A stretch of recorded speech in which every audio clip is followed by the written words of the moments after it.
बंगाल सरकार ये कहती है कि एक हस्तक्षेप है, वो एक डेमोक्रेटिकली इलेक्टेड गवर्नमेंट है, वो अपना काम कर रहे हैं, वो निवेश की कोशिश कर रहे हैं और आप जानकारी मांग रहे हैं कि कितना इन्वेस्टमेंट आया।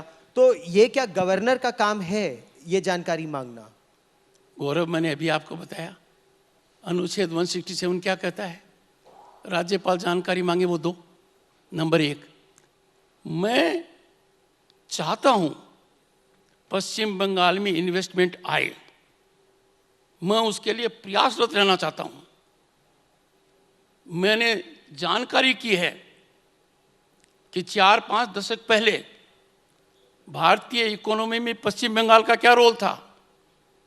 एंटरप्रेन्योरशिप के लिए लोग बंगाल जाते थे, इंडस्ट्री के लिए जाते थे, बिजनेस के लिए जाते थे, एजुकेशन के लिए जाते थे, टूरिज्म के लिए जाते थे। There was flight of capital to Bengal, there was flight of human resource to Bengal. आज के दिन क्या है? इसका उल्टा, ठीक विपरीत। कंट्रीब्यूशन जो पहले था उसका 1/10 रह गया है। तो विशफुल थिंकिंग से इन्वेस्टमेंट नहीं आता है। इन्वेस्टमेंट कब आएगा? इन्वेस्टमेंट तब आएगा जब इन्वेस्टर आप में कॉन्फिडेंस रखेगा। यदि अगर मैं बताता हूं गौरव जी, 12,30,000 करोड़ आ जाते तो बंगाल की तो काया पलट जाती। तो ये ऑप्टिक्स जो जनरेट करते हैं ना, media projections, advertisements, that has nothing to do with ground reality. मैं चाहता हूं इन्वेस्टमेंट आए, भरपूर आए, पर वो कब आएगा गौरव?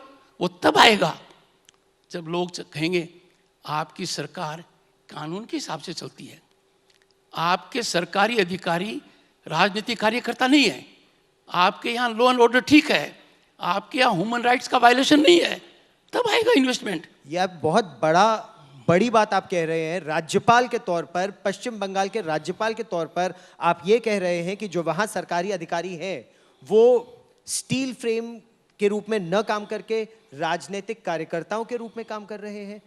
आईएएस, आईपीएस या जो ब्यूरोक्रेसी है, आपने अभी स्टेट इलेक्शन कमिश्नर को बुलाया और उनसे कहा कि निष्पक्ष और संविधान सम्मत काम किया जाए। ऐसा क्यों? पहले आपने पूछा सरकारी कर्मचारियों के बारे में। गौरव, राज्यपाल की हैसियत से मेरे से सरकारी कर्मचारी मिलते हैं। राज्यपाल से मिलने के लिए इनको मुख्यमंत्री की इजाज़त चाहिए, राज्यपाल को चिट्ठी लिखने के लिए मुख्यमंत्री की इजाज़त चाहिए। क्या कभी ऐसा हो सकता है? मुझे दुख है, कभी नहीं सोचा था कि IAS and IPS and IAS in particular, known as steel frame at one point of time, उसके इतना जंग लग जाएगा। They will be so emasculated, they will be so politicized, they are an extension, an organ of the ruling party। और ये मैं आपको कह रहा हूँ, you can go there as a journalist, I can say without fear of contradiction, आप एक ही बात कहेंगे कि मेरा स्टेटमेंट अंडर स्टेटमेंट था। दूसरा, आपने कहा स्टेट इलेक्शन कमीशन, क्यों मैंने बुलाया? कारण है, भारत के संविधान के तहत मेरे कुछ उत्तरदायित्व हैं। जैसे स्टेट फाइनेंस कमीशन, केंद्र में एक फाइनेंस कमीशन है जी, वो फाइनेंस कमीशन राष्ट्रपति को रिपोर्ट देता है, उसी के आधार पर केंद्र और राज्यों में पैसे का बंटवारा होता है जी। भारत के संविधान में प्रावधान है कि there will be state finance commission, it is a constitutional body. और वो क्या तय करता है?